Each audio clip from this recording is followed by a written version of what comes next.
Բաքուն կոչ է արել միջազգային հանրությանը պատասխանատվության ենթարկել Հայաստանին, այսպես ասած ականազերծման աշխատանքները միտումնավոր խոչընդոտելու համար։ Ադրբեջանի արտգործնախարարությունը հայտարարել է, թե ականի հերթական պայթյունից Ադրբեջանի 4 քաղաքացիներ են ծանր վիրավորվել, այդ թվում երեխաներ։ Ադրբեջանական լրատվամիջոցներն էլ հաղորդել են ականի պայթյունից սահմանապահի զոհվելու մասին։ 2020 թվականի պատերազմից ի վեր ականների պայթյունների հետևանքով 392 մարդ է զոհվել կամ վիրավորվել։ Մենք կոչ ենք անում միջազգային հանրությանը պատասխանատվության ենթարկել Հայաստանին զանգվածային ականապատման համար, որը խոչընդոտում է հետկոնֆլիկտային շրջանում Ադրբեջանի ականազերծման ջանքերը։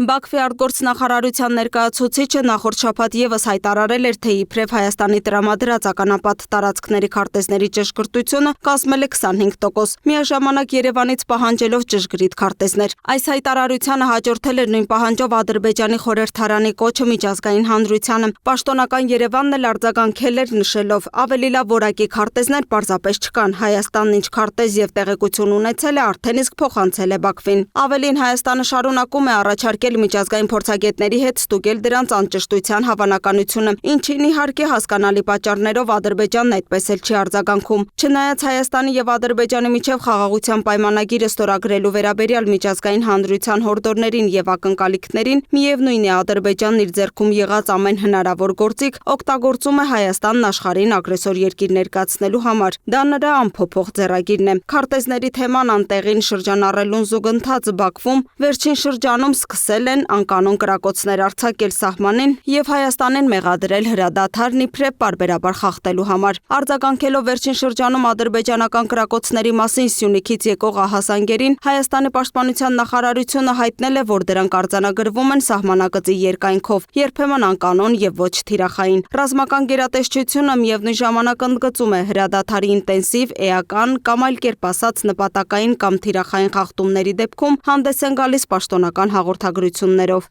Ադրբեջանի պաշտպանության նախարարության հաղորդագրությունը, թե իբրև ապրիլի 6-ի երեկոյից մինչև ապրիլի 7-ի ժամը 4:30 ընկած ժամանակահատվածում Հայաստանի զինված ուժերի ստորաբաժանումները կրակ են բացել սահմանագոտու արևելյան եւ հարավարևելյան հատվածներում տեղակայված ադրբեջանական դիրքերի ուղղությամբ, չի համապատասխանում իրականությանը։ Հիշեցնենք, որ Հայաստանի Հանրապետության վարչապետի աշխատակազմն առաջարկել է հրադադարի ռեժիմի խախտման դեպքերի եւ այդ մասին տեղեկությունների հետաքննության Հայաստան-Ադրբեջան համատեղ մեխանիզմ ստեղծել, ինչին մինչև օրս Ադրբեջանը չի արձագանքել։ Հայաստանի պաշտպանության նախարարությունը վերահաստատում է, որ վարչապետի աշխատակազմի դիրքորոշմանը համապատասխան պատրաստ է հետաքննել Ադրբեջանի պաշտպանության նախարարության հաղորդագրությունը հիմնավորող փաստերը, դրանք Հայաստանին փոխանցելու պարագայում։